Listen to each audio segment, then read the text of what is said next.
চীনে এখন পাত্রী খুঁজে পাওয়া যেন কঠিন হয়ে দাঁড়িয়েছে। দেশটিতে এখন নারীর তুলনায় পুরুষের সংখ্যা প্রায় ৩ কোটি বেশি। এই চরম সংকটের সুযোগ নিয়ে দেশটিতে জাঁকিয়ে বসেছে এক ভয়ঙ্কর প্রতারণার চক্র। দ্রুত বিয়ের প্রলোভন দেখিয়ে নিঃস্ব করা হচ্ছে হাজারো পুরুষকে। বিস্তারিত থাকছে শিহাব ইসলামের রিপোর্টে।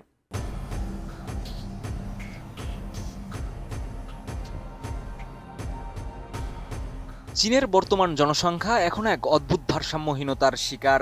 দেশটির বর্তমান পরিস্থিতিতে পুরুষের সংখ্যা নারীর চেয়ে ৩ কোটি বেশি, যা পুরো অস্ট্রেলিয়ার জনসংখ্যার চেয়েও বেশি। এই সংকটের মূল শিকড় মূলত চীনের দীর্ঘদিনের এক সন্তান নীতি এবং পুত্র সন্তানের প্রতি অগ্রাধিকারের মানসিকতায়। বিশেষ করে ছোট শহর বা গ্রামীণ এলাকার পুরুষদের জন্য বিয়ে করা এখন এক অসাধ্য স্বপ্নে পরিণত হয়েছে। পাত্রী পেতে গাড়ি, বাড়ি এবং বিপুল অঙ্কের পণের বোঝা বহন করতে হচ্ছে তাদের। আর এই অসহায়ত্বের সুযোগ নিচ্ছে একদল অসাধু ঘটকালী প্রতিষ্ঠান।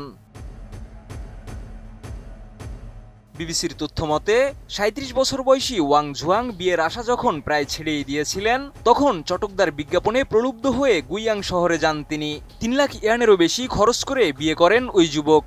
কিন্তু বিয়ের কয়েক মাসের মধ্যেই তার স্বপ্ন ভেঙে চুরমার হয়ে যায়। তিনি জানতে পারেন তার স্ত্রী তার কাছে বয়স, আগের ৩টি বিয়ে এবং বিপুল ঋণের কথা গোপন করেছিলেন। এমনকি ওই নারী গুরুতর যৌনবাহিত রোগেও আক্রান্ত ছিলেন। বর্তমানে ওয়াং বিচার ও অর্থ ফেরত পাওয়ার জন্য লড়াই করছেন।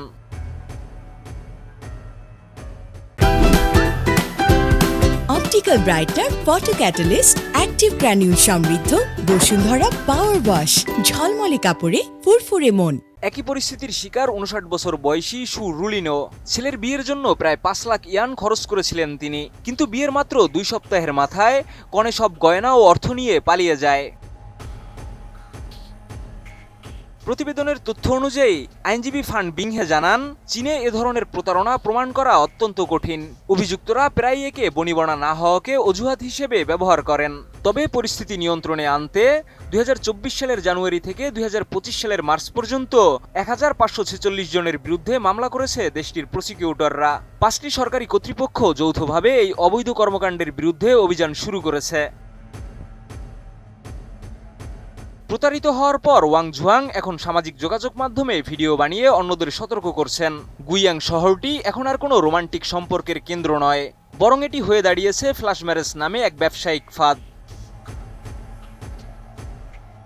শিহাব ইসলাম, ATN নিউজ।